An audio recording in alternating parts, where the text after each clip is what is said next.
pembelajaran berkualitas yang aman juga nyaman, bikin orang tua makin tenang.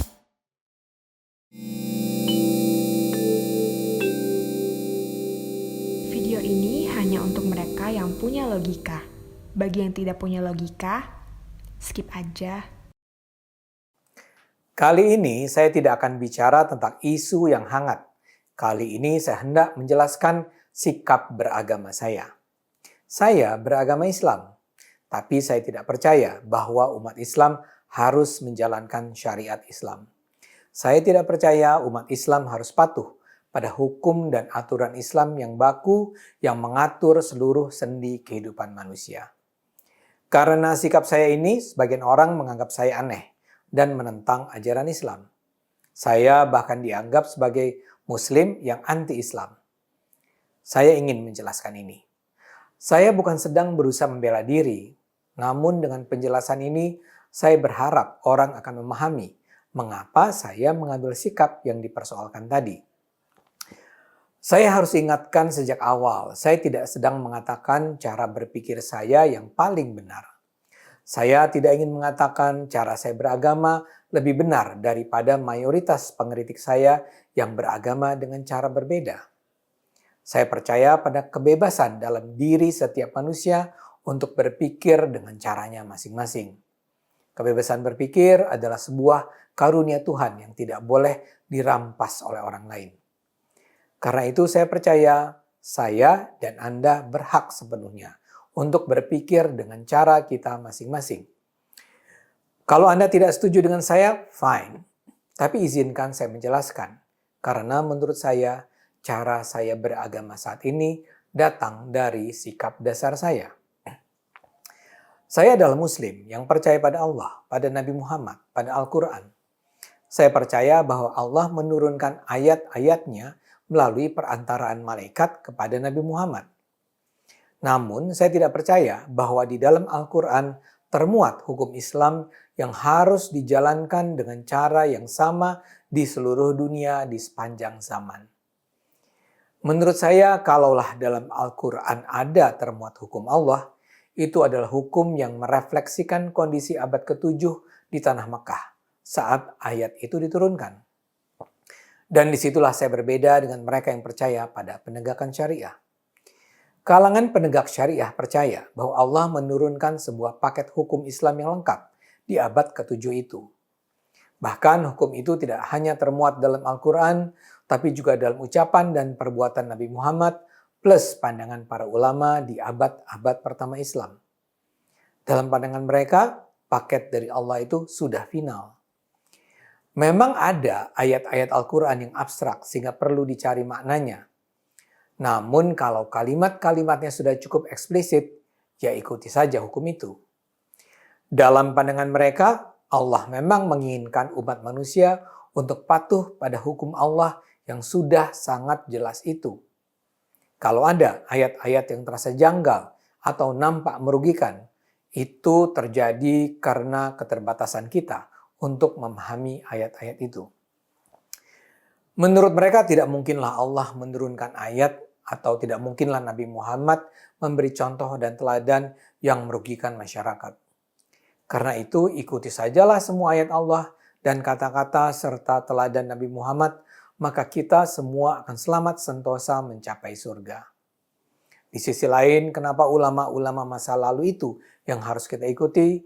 Ya karena para ulama terdahulu itu hidup di era yang belum terlalu jauh dari saat di mana Nabi hidup dan Al-Quran diturunkan. Dengan demikian, sumber hukum Islam itu adalah ayat-ayat Allah dalam Al-Quran, ucapan dan tindakan Nabi Muhammad, serta kesepakatan para ulama. Dan lebih jauh dari itu, hukum Islam itu harus dijalankan dalam kehidupan kita saat ini. Itu adalah kewajiban. Seperti yang saya katakan, gagasan itulah yang saya tolak. Saya sendiri bukan seorang sarjana ilmu tentang Islam. Namun kesimpulan saya didasarkan pada pandangan para ilmuwan Islam terkemuka di dunia maupun di Indonesia. Kita harus ingat selama berpuluh tahun sejak Indonesia merdeka, gagasan untuk memberlakukan syariah dengan cara yang setia pada 3 sumber hukum Islam tadi bukan merupakan wacana dominan di Indonesia.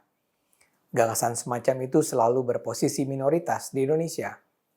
Baru belakangan gagasan ini menguat. Jadi penolakan terhadap syariah sebenarnya sudah berakar di Indonesia sejak lama.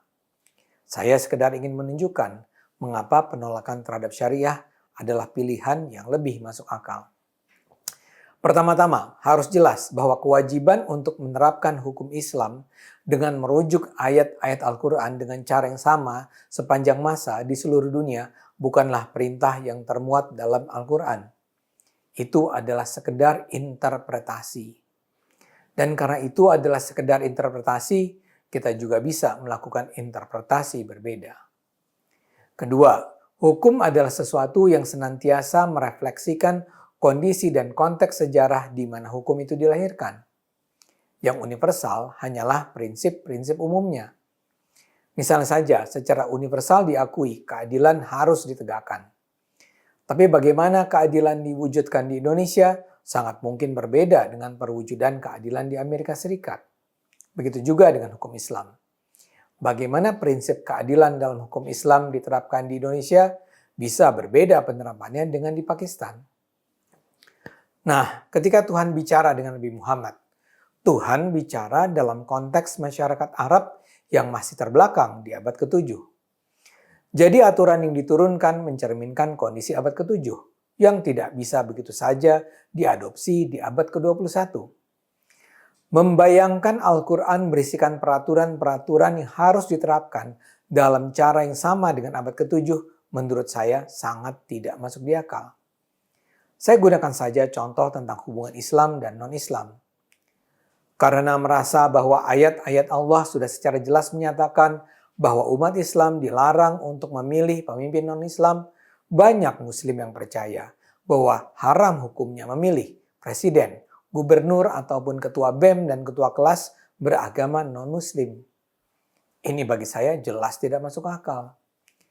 Bahkan dalam pandangan saya, kalaupun memang ada ayat yang berbunyi begitu, itu bukanlah hukum yang berlaku secara universal di sepanjang waktu. Itu adalah ayat yang merujuk pada episode kehidupan Nabi Muhammad yang spesifik dalam situasi yang sangat kondisional. Begitu juga karena merasa ada ayat Allah yang secara jelas menyatakan bahwa umat Islam tidak boleh mempercayai kaum Nasrani karena kaum Nasrani itu tidak akan pernah berbahagia kecuali umat Islam pindah mengikuti ajaran mereka. Banyak umat Islam yang menganggap mereka tak boleh bersahabat dengan umat Kristen. Padahal lagi-lagi itu kan merupakan peringatan dari Allah tentang kaum Nasrani spesifik yang hadir dalam kehidupan Nabi pada episode tertentu. Dengan kata lain, peringatan itu tidak merujuk pada kondisi kaum Nasrani di sepanjang waktu. Atau juga pengaturan tentang pembagian waris dari seorang tua Muslim kepada anaknya yang non-Muslim. Kalau mengikuti syariah, si anak tidak akan memperoleh apa-apa. Namun, lagi-lagi saya katakan, itu adalah aturan yang tidak masuk akal karena tidak memenuhi prinsip keadilan. Atau lagi hukum mengenai seorang Muslim yang pindah agama. Menurut syariah yang diyakini Imam Syafi'i, yang mazhabnya diterima secara dominan di Indonesia, orang itu harus bertaubat, atau kalau tidak mau bertaubat, ya dihukum mati. Padahal ayat Al-Quran itu sebenarnya merujuk pada kondisi genting di mana terjadi peperangan antar umat Islam dan non-Islam, sehingga setiap Muslim yang pindah agama dikhawatirkan akan menjadi pengkhianat yang akan membokong dari belakang. Itu cuma rangkaian contoh sederhana yang saya bisa gunakan untuk menjelaskan bagaimana kalau berusaha diterapkan secara konsisten sesuai apa yang tertera dalam Al-Quran serta dalam ucapan dan perbuatan Nabi, hukum Islam atau syariah bisa membawa permasalahan yang luar biasa. Karena itu dalam pandangan saya, kita memang tidak perlu percaya pada syariah. Dalam arti, apa yang termuat dalam Al-Quran, ucapan dan teladan Nabi Muhammad, seperti apa yang disepakati ulama di masa lalu. Hukum yang kita terapkan sekarang adalah hukum yang sejalan dengan kebutuhan kita saat ini. Saya hentikan dulu penjelasan saya sampai di sini. Bila banyak yang masih menganggap ini perlu dibicarakan lebih lanjut, dengan senang hati saya akan melakukannya. Saya minta maaf kalau ini mungkin mengganggu kenyamanan Anda. Tapi marilah kita menerima perbedaan secara terbuka. Dan mudah-mudahan Anda bisa menerima sikap saya. Mari gunakan akal sehat, karena hanya dengan akal sehat kita semua akan selamat.